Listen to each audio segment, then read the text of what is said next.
Good morning, and welcome to the Keystone Western podcast. My name is Pedro, your host and producer. This is the show where we talk about trucking and the transportation industry through stories, challenges, and innovations. Each week, we share with industry veterans, rising professionals, and experts on topics from career advice to mental health and fitness. Whether you are a driver, curious about trucking, or just looking for inspiring stories, we got you covered. Let's get started. Joining me today is someone who plays a key role in keeping Keystone Western running smoothly. From managing daily operations to ensuring everything stays on track, his leadership is vital to our success. I'm excited to welcome our operations manager, Mr. Chris Mason. Great to have you here. Yeah, thanks for having me, Pedro. Absolutely. How are you doing today? It's Friday. It's a busy day. Like every Friday, we're just tying up the loose ends, getting last few bit of trucks and freight planned for the day. Typical Friday today, but always busy. Okay. It's always busy in this industry, as you know. Right. Okay. Awesome.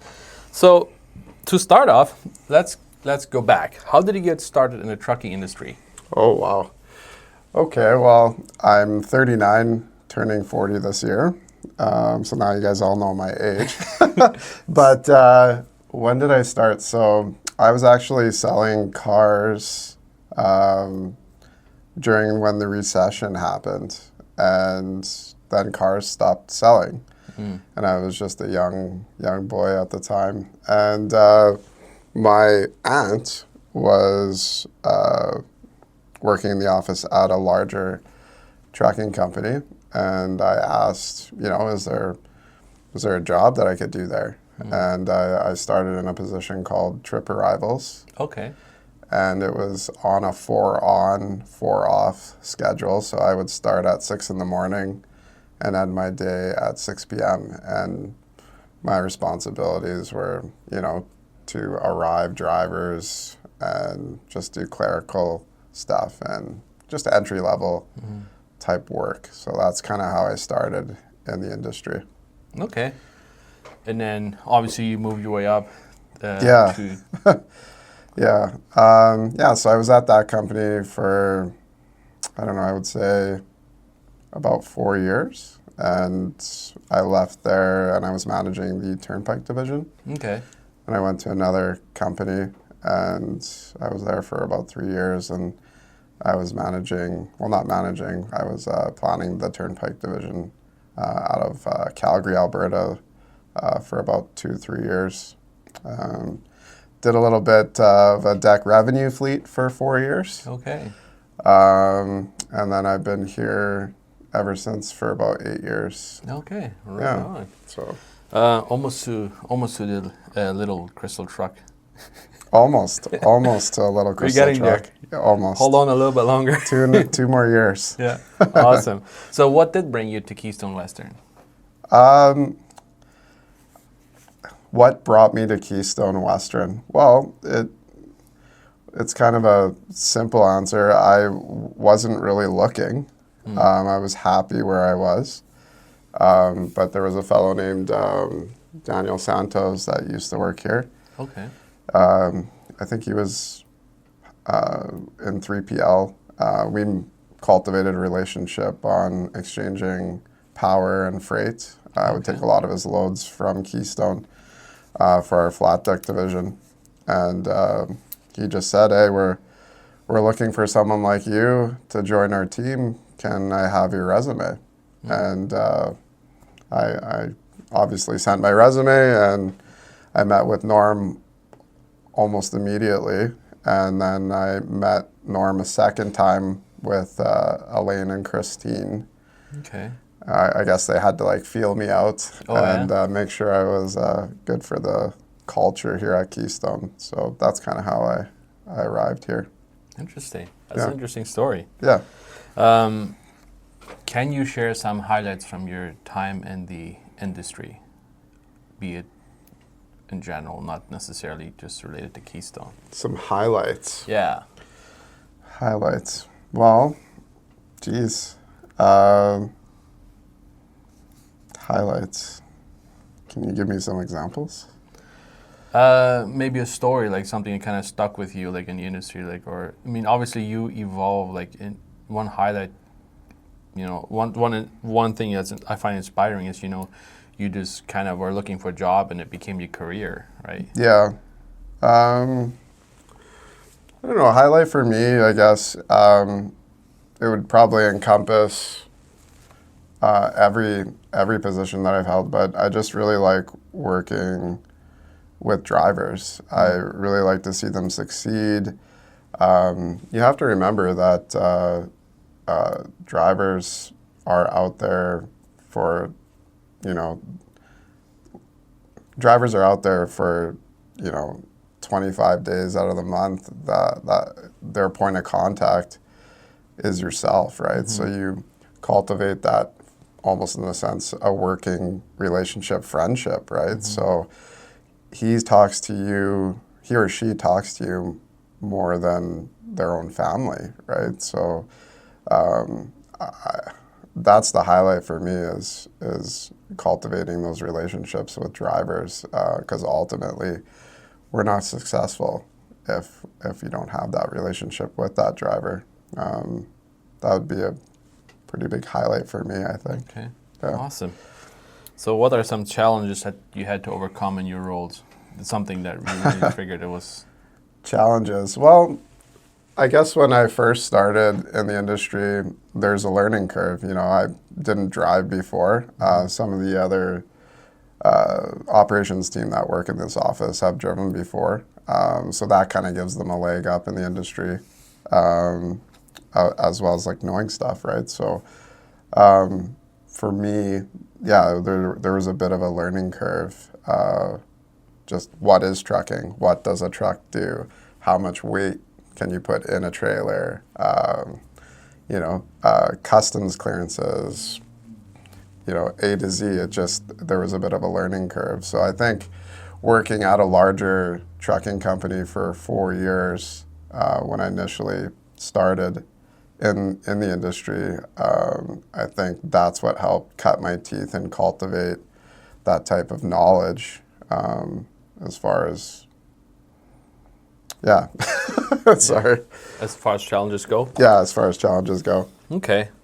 Well, you obviously, I observe you a few times, talking to drivers, navigating them through their e-log, right? Like the hours of service, and which is, it's a little bit it's somewhat complicated, but for dispatching, doing part of that too is... Well, that was impressive. one thing I wanted to learn. So not driving, I didn't know how to work a logbook. So I thought that was pretty silly. So at one of the companies that I worked at, I took a logbook course.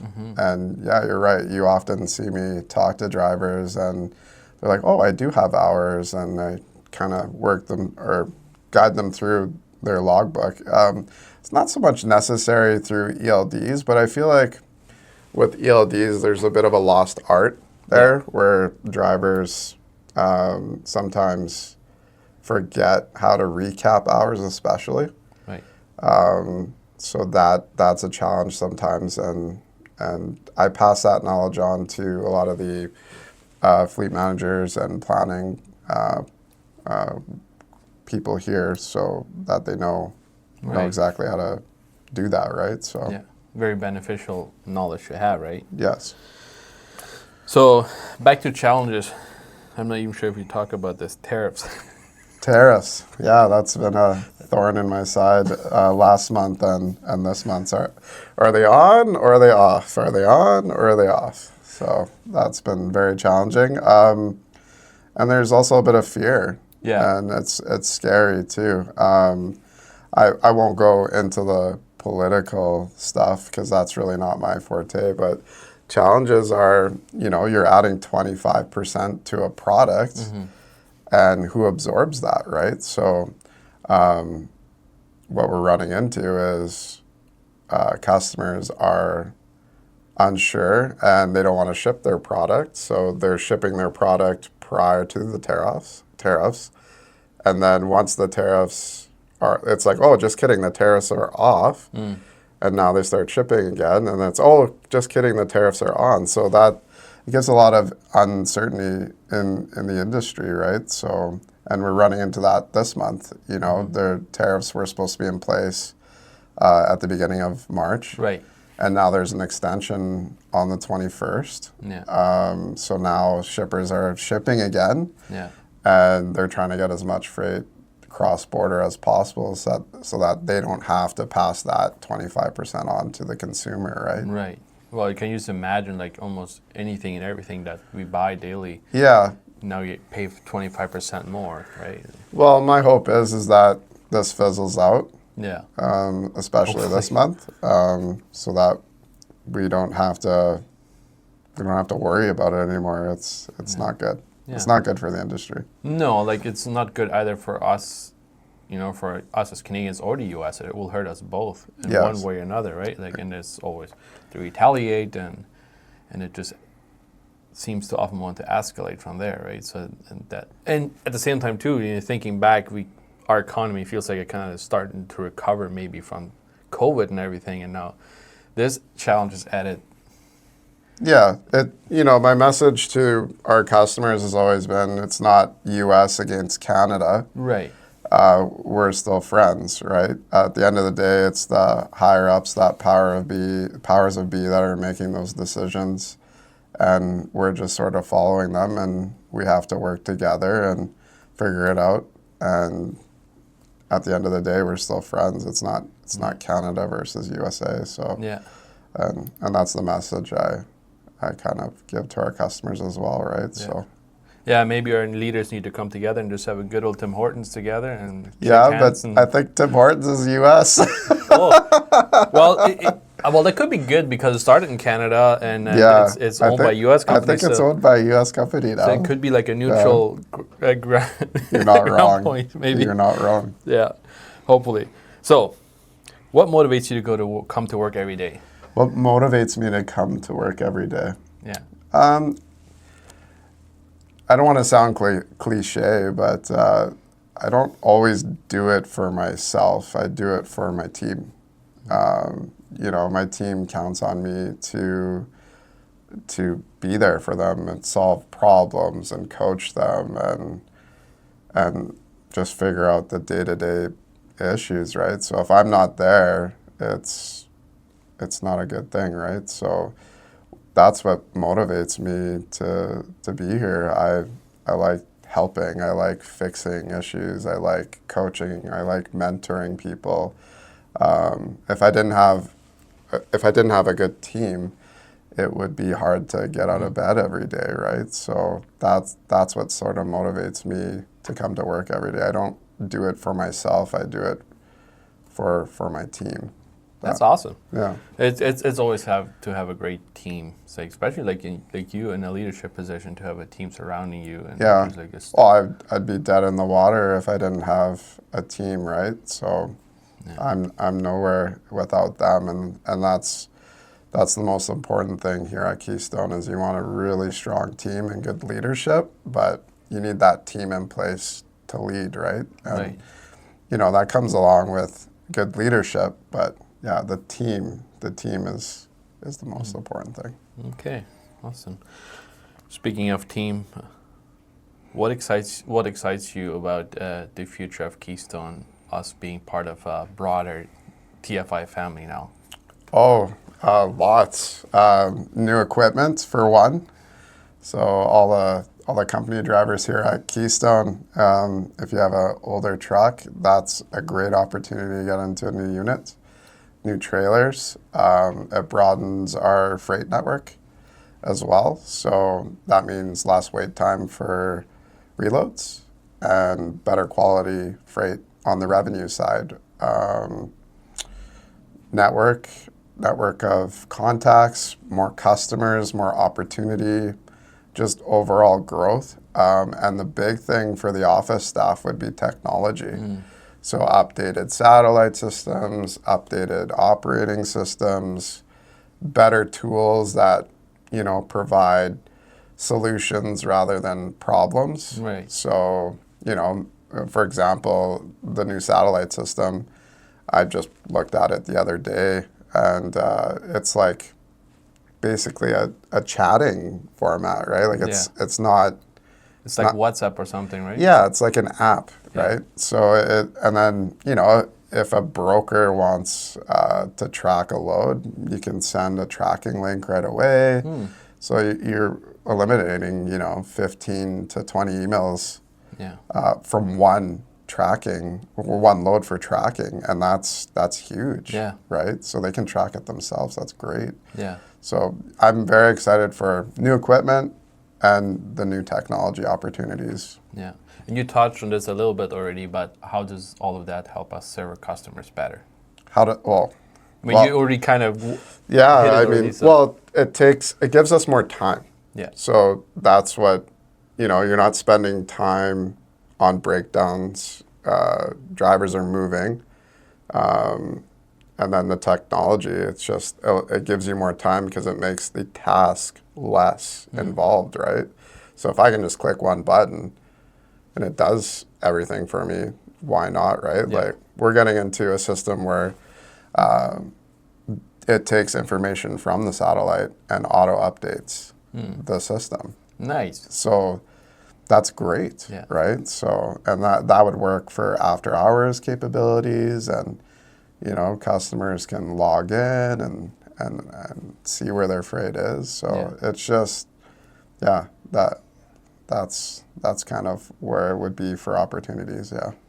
Nice. And then at the same time too, like I'm thinking like from a driver's perspective, right?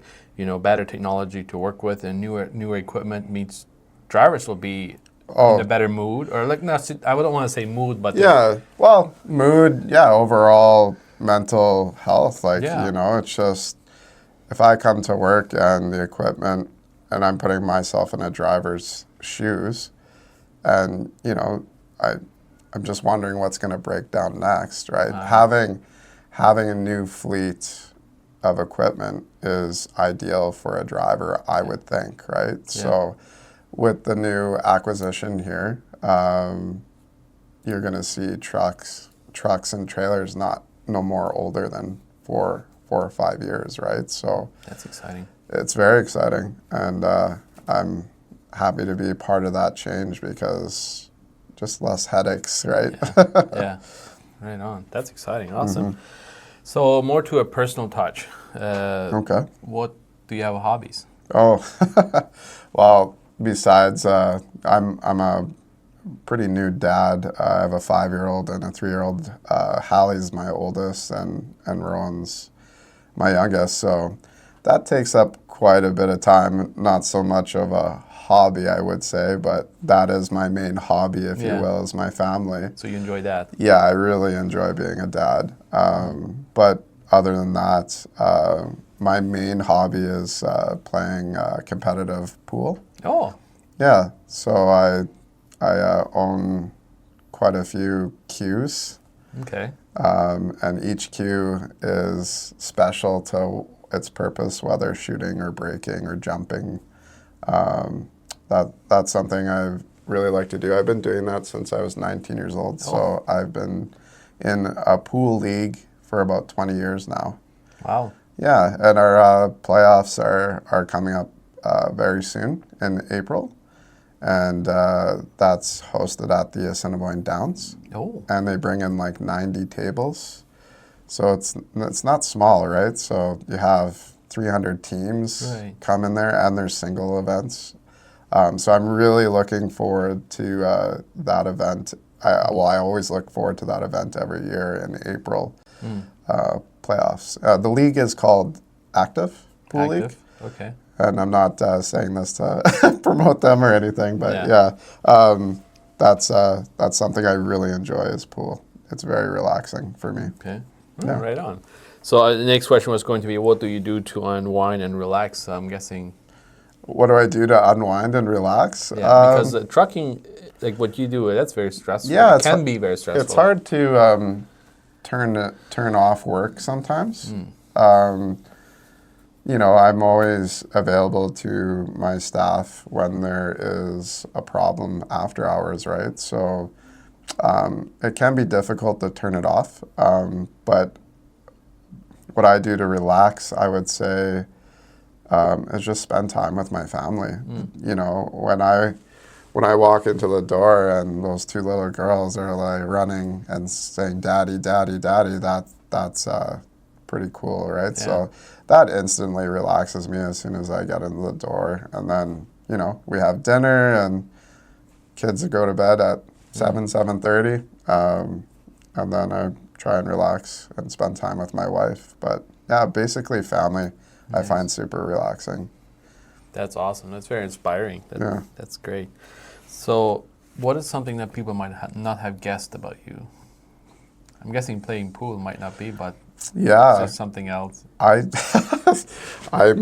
I'm a pretty open book, so I don't know. Guess about me. Like scuba diving, you like no.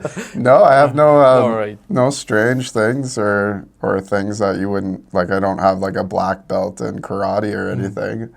But no, I'm a pretty simple guy. I work at Keystone Monday to Friday, come home, spend time with my family, play pool, but nothing really. So you're not secretly a secret agent or something? No, hate to break it to you. No, I'm not a secret agent.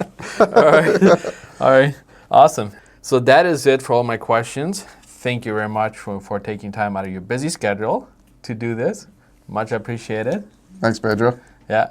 Thank you very much for watching, and see you next time.